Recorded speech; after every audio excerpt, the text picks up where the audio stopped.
I first met Samuel Beckett in 1961 in Paris, where my play, The Caretaker, was being produced.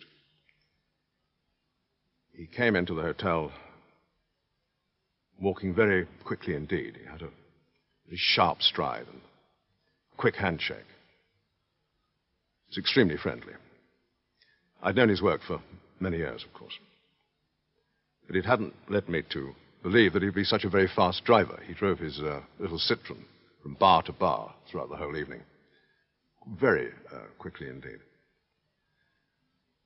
We were together for hours, and we finally ended up in a place in Les Halles, where eating onion soup at about 4 o'clock in the morning. And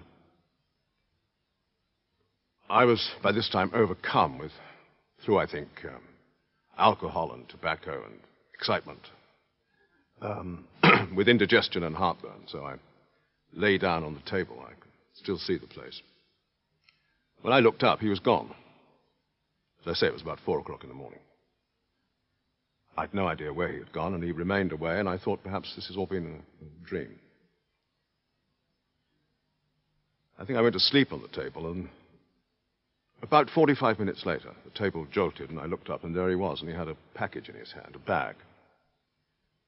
And he said, I've been over the whole of damn Paris to find this, and I finally found it. And he opened the bag and gave me a tin of bicarbonate of soda, which indeed worked wonders.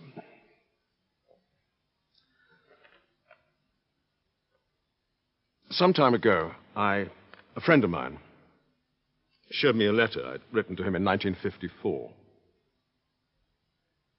when I was 24, in fact. I'd forgotten about it. It was about Beckett, and I'd like to read a paragraph from that letter. The farther he goes, the more good it does me. I don't want philosophies, tracts, dogmas, creeds, way-outs, truths, answers, nothing from the bargain basement. He is the most courageous, remorseless writer going. And the more he grinds my nose in the shit, the more I'm grateful to him. He's not fucking me about. He's not leading me up any garden. He's not slipping me any wink. He's not flogging me a remedy or a path or a revelation or a basinful of breadcrumbs. He's not selling me anything I don't want to buy. He doesn't give a bollock whether I buy or not. He hasn't got his hand over his heart. Well, I'll buy his goods hook, line, and sinker, because he leaves no stone unturned and no maggot lonely. He brings forth a body of beauty. His work is beautiful. Well, I wrote that about 36 years ago, and I feel exactly the same now. I think that in the quite remarkable range of his work, possibly his major achievement was the trilogy that he wrote in the 50s, the 3 great novels, Malloy, Malone Dies, and The Unnameable. This is the end of The Unnameable.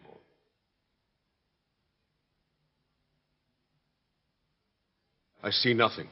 It's because there is nothing. Or it's because I have no eyes. Or both. That makes 3 possibilities to choose from. But do I really see nothing? It's not the moment to tell a lie. But how can you not tell a lie? What an idea. A voice like this, who can check it? It tries everything. It's blind. It seeks me blindly in the dark. It seeks a mouth to enter into. Who can query it? There is no other. You'd need a head. You'd need things. I don't know. I look too often as if I knew. It's the voice does that. It goes all-knowing, to make me think I know, to make me think it's mine. It has no interest in eyes. It says I have none, or that they are no use to me. Then it speaks of tears. Then it speaks of gleams. It is truly at a loss. Gleams. Yes, far or near. Distances. You know, measurements. Enough said. Gleams, as at dawn, then dying as at evening, or flaring up. They do that too. Blaze up more dazzling than snow for a second. That's short. Then fizzle out. That's true enough. If you like, one forgets. I forget. I say I see nothing, or I say it's all in my head, as if I felt a head on me. That's all hypotheses, lies. These gleams, too, they were to save me. They were to devour me. That came to nothing. I see nothing, either because of this or else on account of that. And these images at which they watered me like a camel before the desert. I don't know. More lies just for the fun of it. Fun. What fun we've had. What fun of it. All lies. That's soon said. You must say soon. It's the regulations. The place. I'll make it all the same. I'll make it in my head. I'll draw it out of my memory. I'll gather it all about me. I'll make myself a head. I'll make myself a memory. I have only to listen. The voice will tell me everything. Tell it to me again. Everything I need in dribs and drabs, breathless. It's like a confession, a last confession. You think it's finished, then it starts off again. There were so many sins. The memory is so bad. The words don't come. The words fail. The breath fails. No, it's something else. It's an indictment. A dying voice accusing me. You must accuse someone. A culprit is indispensable. It speaks of my sins. It speaks of my head. It says it's mine. It says that I repent, that I want to be punished better than I am, that I want to go, give myself up. A victim is essential. I have only to listen. It will show me my hiding place, what it's like, where the door is, if there is a door, and whereabouts I am in it, and what lies between us, how the land lies, what kind of country, whether it's sea or whether it's mountain, and the way to take so that I may go, make my escape, give myself up, come to the place where the axe falls without further ceremony on all who come from here. I'm not the first. I won't be the first. It will best me in the end. It has bested better than me. It will tell me what to do in order to rise, move, act like a body endowed with despair. That's how I reason. That's how I hear myself reasoning. All lies. It's not me they're calling. Not me they're talking about. It's not yet my turn. It's someone else's turn. That's why I can't stir. That's why I don't feel a body on me. I'm not suffering enough yet. It's not yet my turn. Not suffering enough to be able to stir, to have a body complete with head, to be able to understand, to have eyes to light the way. I merely hear without understanding, without being able to profit by it, by what I hear. To do what? To rise and go and be done with hearing. I don't hear everything. That must be it. The important things escape me.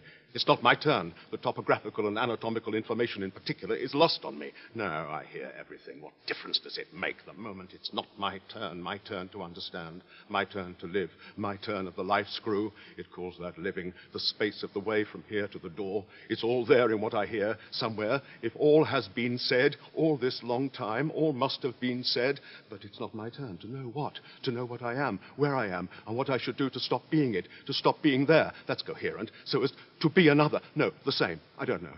Depart into life, travel the road, find the door, find the axe. Perhaps it's a cord for the neck, for the throat, for the cords or fingers. I'll have eyes. I'll see fingers. It would be the silence. Perhaps it's a drop.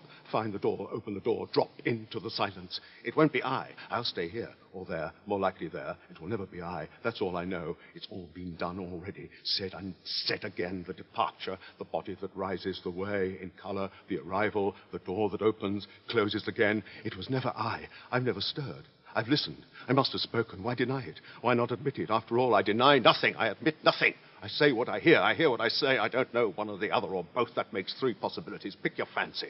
All these stories about travelers, these stories about paralytics, all are mine. I must be extremely old, or it's memory playing tricks. If only I knew if I've lived, if I live, if I'll live. That would simplify everything. Impossible to find out. That's where you're buckered. I haven't stirred. That's all I know. No, I know something else. It's not I. I always forget that. I resume. You must resume. Never stirred from here. Never stopped telling stories to myself, hardly hearing them, hearing something else, listening for something else, wondering now and then where I got them from. Was I in the land of the living? Were they in mine? And where? Where do I store them? In my head. I don't feel a head on me. And what do I tell them with? With my mouth. Same remark. And what do I hear them with? And so on. The old rigmarole. It can't be I, or it's because I pay no heed. It's such an old habit. I do it without heeding, or as if I were somewhere else. There I am, far again. There I am, the absentee again. It's his turn again now. He who neither speaks nor listens, who has neither body nor soul. It's something else he has. He must have something. He must be somewhere. He is made of silence. That's a pretty analysis. He's in the silence. He's the one to be sought, the one to be spoken of, the one to speak. But he can't speak. Then I could stop. I'd be he. I'd be the silence. I'd be back in the silence. We'd be reunited. His story, the story to be told. But he has no story. He hasn't been in story. It's not certain. He's in his own story. Unimaginable, unspeakable. That doesn't matter. The attempt must be made. In the old stories, incomprehensibly mine, to find his. It must be there somewhere. It must have been mine before being his. I'll recognize it. In the end, I'll recognize it. The story of the silence that he never left, that I should never have left, that I may never find again, that I may find again. Then it would be he. It would be I. It would be the place, the silence, the end, the beginning again. How can I say it? That's all words. They're all I have. And not many of them. The words fail. The voice fails. So be it. I know that well. It would be the silence, full of murmurs, distant cries, the usual silence, spent listening, spent waiting, waiting for the voice. The cries abate, like all cries. That is to say, they stop. The murmurs cease. They give up. The voice begins again. It begins trying again. Quick now, before there is none left. No voice left. Nothing left but the core of murmurs, distant cries. Quick now and try again with the words that remain. Try what? I don't know. I've forgotten. It doesn't matter. I never knew to have them carry me into my story. The words that remain, my old story, which I've forgotten, far from here, through the noise, through the door, into the silence. That must be it. It's too late. Perhaps it's too late. Perhaps they have. How would I know? In the silence, you don't know. Perhaps it's the door. Perhaps I'm at the door. That would surprise me. Perhaps it's I. Perhaps somewhere or other it was I. I can depart. All this time I've journeyed without knowing it. It's I now at the door. What door? What's the door doing here? It's the last words, the true last. Or it's the murmurs. The murmurs are coming. I know that well. No, not even that. You talk of murmurs, distant cries. As long as you can talk, you talk of them before and you talk of them after. More lies. It would be the silence, the one that doesn't last. Spent listening, spent waiting for it to be broken, for the voice to break it. Perhaps there's no other. I don't know. It's not worth having, that's all I know. It's not I. That's all I know. It's not mine. It's the only one I ever had. That's a lie. I must have had the other, the one that lasts. But it didn't last. I don't understand. That is to say, it did. It still lasts. I'm still in it. I left myself behind in it. I'm waiting for me. There. No. There you don't wait. You don't listen. I don't know. Perhaps it's a dream. All a dream. That would surprise me. I'll wake in the silence and never sleep again. It will be I. Or dream again, dream of a silence, a dream silence, full of murmurs. I don't know, that's all words. Never wake, all words.